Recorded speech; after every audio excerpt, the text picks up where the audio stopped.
ರಾಜ್ಯದಲ್ಲಿ ಅಧಿಕಾರಕ್ಕೆ ಬಂದಂತ ಕಾಂಗ್ರೆಸ್ ಸರ್ಕಾರ ದಿವಾಳಿಯಾಗಿದೆ. ಸರ್ಕಾರ ಖಜಾನೆ ಖಾಲಿಯಾಗಿದೆ. ರೈತರುಗಳು ಆತ್ಮಹತ್ಯೆ ಮಾಡಿಕೊಳ್ತಿದ್ದಾರೆ. ರೈತರು ಬೆಳೆದಂತ ಭತ್ತ, ಮೆಕ್ಕೆಜೋಳ ಖರೀದಿ ಕೇಂದ್ರ ಪ್ರಾರಂಭ ಮಾಡಬೇಕಂತ ಹೇಳಿ ನಾವು ಈಗಾಗಲೇ ಹೊನ್ನಾಳಿ ನ್ಯಾಮತಿ ತಾಲೂಕು ಬಂದ್ ಮಾಡಿದ್ವಿ.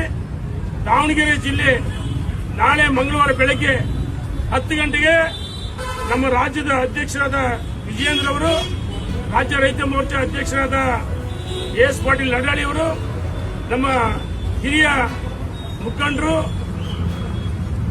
ಮಾಜಿ ಸಚಿವರು, ಹಿರಿಯರಾದಂಥ ಎಸ್ ಎ ರವೀಂದ್ರನಾಥ್ ಅವರು ಮತ್ತು ದಾವಣಗೆರೆ ಜಿಲ್ಲೆಯ ಹಾಲಿ ಮಾಜಿ ಎಲ್ಲ ಮುಖಂಡರುಗಳು ನೇತೃತ್ವದಲ್ಲಿ ಭಾರತೀಯ ಜನತಾ ಪಾರ್ಟಿ ಬೃಹತ್ ಹೋರಾಟವನ್ನು ಹಮ್ಮಿಕೊಂಡಿದ್ದೀವಿ.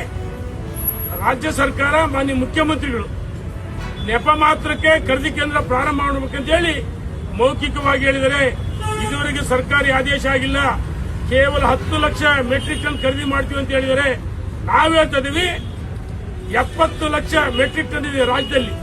ರೈತರು ಬೆಳೆದಂತ ಸಂಪೂರ್ಣ ಮೆಕ್ಕೆಜೋಳ ಏನು ಕೇಂದ್ರ ಸರ್ಕಾರ 2,400 ರೂಪಾಯಿ ನಿಗದಿ ಮಾಡಿದೆ, ರಾಜ್ಯ ಸರ್ಕಾರ ಹೆಚ್ಚುವರಿಯಾಗಿ 600 ರೂಪಾಯಿ ಕೊಡಬೇಕು ಮೆಕ್ಕೆಜೋಳಕ್ಕೆ ಮತ್ತು ಭತ್ತಕ್ಕೆ 1,000 ರೂಪಾಯಿ ಒಂದು ಕ್ವಿಂಟಲ್ಗೆ ಹೆಚ್ಚುವರಿಯಾಗಿ ಕೊಡಬೇಕು. ಬಹಳ ಬೃಹತ್ ಹೋರಾಟವನ್ನ ನಾಳೆ ಹಮ್ಮಿಕೊಂಡಿದ್ದೀವಿ. ಮುಂದಿನ ಹೋರಾಟಗಳನ್ನು ನಾಳೆ ನಿರ್ಧಾರ ಮಾಡ್ತೀವಿ. ನಾಳೆ ರಾಜ್ಯದ ಅಧ್ಯಕ್ಷರು ಪಾಲ್ಗೊಳ್ತಕ್ಕಂಥ ರಾಜ್ಯದ ಮೊದಲನೇ ಕಾರ್ಯಕ್ರಮ ಪ್ರತಿಭಟನೆ ಇದು ಭತ್ತ, ಮೆಕ್ಕೆಜೋಳದ್ದು. ಬಹಳ ದೊಡ್ಡ ಸಂಖ್ಯೆಯಲ್ಲಿ ರೈತ ಬಂಧುಗಳು, ಪಕ್ಷದ ಮುಖಂಡರುಗಳು, ಕಾರ್ಯಕರ್ತರುಗಳು ಭಾಗವಹಿಸಬೇಕಾಗಿ ವಿನಂತಿಸಿದ್ದೇವೆ. ನಾವು ಬಾರಿಕೋಲ್ ಚಳವಳಿ ಮಾಡ್ತೀವಿ.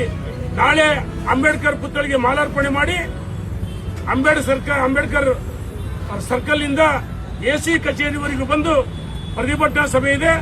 ಬಹಳ ದೊಡ್ಡ ಸಂಖ್ಯೆಯಲ್ಲಿ, ಅಪಾರ ಸಂಖ್ಯೆಯಲ್ಲಿ ಬರಬೇಕಂತ ಹೇಳಿ ವಿನಂತಿ ಮಾಡ್ತೀವಿ. ಧನ್ಯವಾದಗಳು.